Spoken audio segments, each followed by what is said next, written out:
In this daily drop, I'm in LA and I'm going to talk a little bit about my experience so far, so let's go.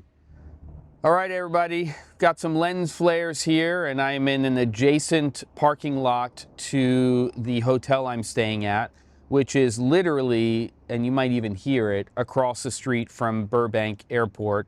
I'm a little bit of a creature of habit when it comes to coming down to LA now. I'm a little spoiled in terms of that PDX to Burbank flight. And as a Marriott person, it just makes a lot of sense for me to walk across the street and stay there. Enough of that. So when we were coming into Burbank, and please excuse the wind if it starts to get picked up by the mic, because it is picking up right now, those Santa Ana winds. When we were coming into Burbank, it was definitely windy. It was a bumpy descent. It was a bumpy, rough landing.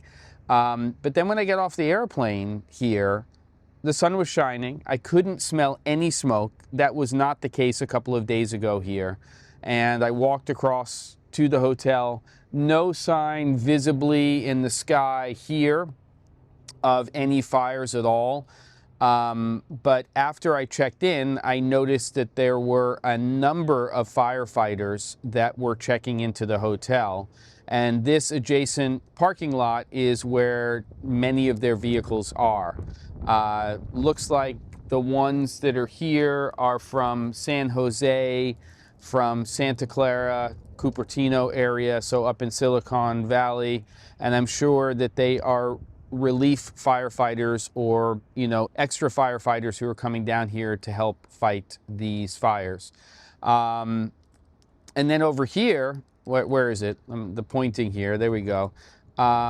This is one of many trucks and vehicles around here. Some of them are just rented vehicles with the logo on there. And you have the World Central Kitchen, which, if you know anything about that, I don't know if you can hear that. That's a plane taking off. That does not sound like just a regular commercial jet. I don't know what it is. So that organization was started by Chef Jose Andres, who is an amazing humanitarian and human being, one of the world's greatest chefs. And he has now created this organization that is helping feed people all over the world. So I probably shouldn't be surprised, but I'm not right by the Eaton or the Palisades fires. The Eaton one is closer for sure, but they're everywhere. So kind of amazing to see that, but also surreal to be here in Burbank, where there really is today, because you can't smell any smoke, you know, no visible indication that these fires are actually happening. But they're happening and they're real, and things could change at any moment. So, you know, I'm still apprehensive.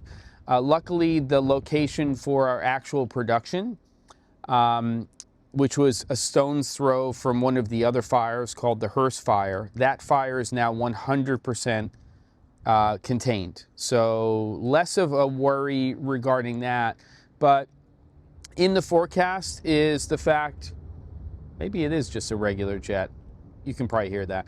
In the forecast, and I can feel it now, the winds are going to start to pick up considerably. Things are blowing. Those Santa Anas are doing their thing, and LA's not out of the woods yet. In fact, as of right now, while I'm doing this, the Eaton and the Palisades fires neither of them are even, I think, 20 or 25% contained. Maybe one of them is just over 25% contained. So the reality is there's a tremendous amount of work left to be done.